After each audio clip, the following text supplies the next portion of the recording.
화장품은 자일리톨과 같이 이제 사람한테는 안전하더라도 반려동물한테는 해가 될 수 있는 그런 성분이 들어있는 경우가 굉장히 많고요. 그 이외에 화학 성분들, 보존제라든가 착색제, 그게 실제로 섭취했을 때 반려동물의 경우에는 사람보다 훨씬 더 예민하거든요.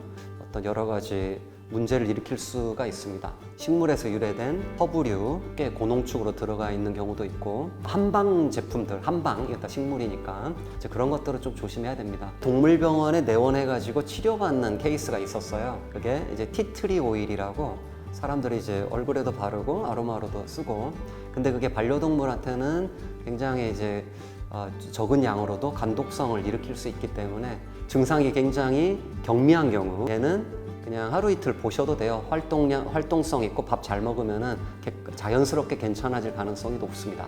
하지만은 좀 과도하게 핥아가지고 나는 경우라면 구토가 제일 많을 거라고 보거든요. 근데 구토에도 여러 종류가 있습니다. 그러니까 공복에 이제 노란 물이 나오는 구토라든가 밥이 약간 섞여 나오는 그런 구토. 근데 이제 좀 뭔가 피가 섞여 나온다거나 하루 종일 구토를 한다거나 하는 경우라면 좀 심각한 경우가 되는 거죠. 발작과 같은 신경 증상, 경련, 지속적으로 심하게 구토를 하는 경우에는 집에서 응급처치할 수 있는 방법은 없고요. 바로 24시간 동물병원 내원하시는 게 가장 중요합니다.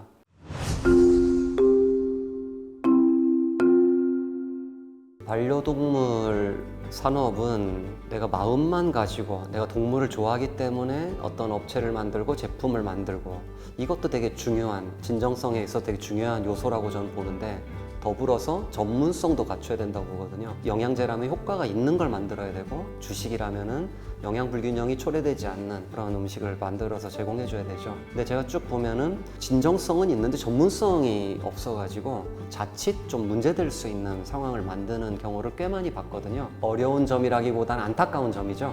제가 또 비난을 받는 경우도 좀 있고, 앞으로 이제 그런 부분들이 해소되려면은 저와 같은 사람들이 좀 많이 나타나서 계속 얘기를 해야 된다는 것. 두 번째는 법적인 제도가 좀 더 이제 개선이 돼야 된다는 점이거든요. 법적 제도 개선을 위해서 저도 일부 노력하고 있는 부분들이 있어요. 그래서 그런 부분들이 좀 이루어지고 하면은 향후에 반려동물의 건강에 좀 더 집중돼서 좀 효과 있는, 문제가 안 되는 그런 제품들 위주로 많이 판매될 거라고 저는 생각합니다.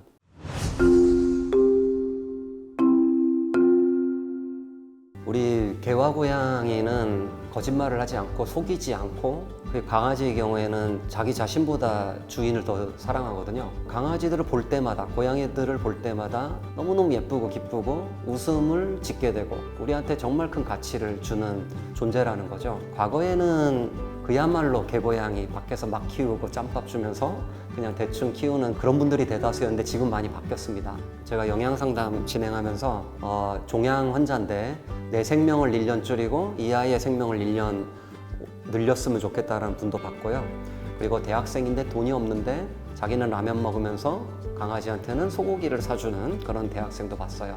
그걸 보면서 정말 소중하게 대하는 존재라는 거죠. 근데 이제 일부 다른 분들은 어떻게 개한테 그럴 수 있느냐라고 하시는 분들 많아요.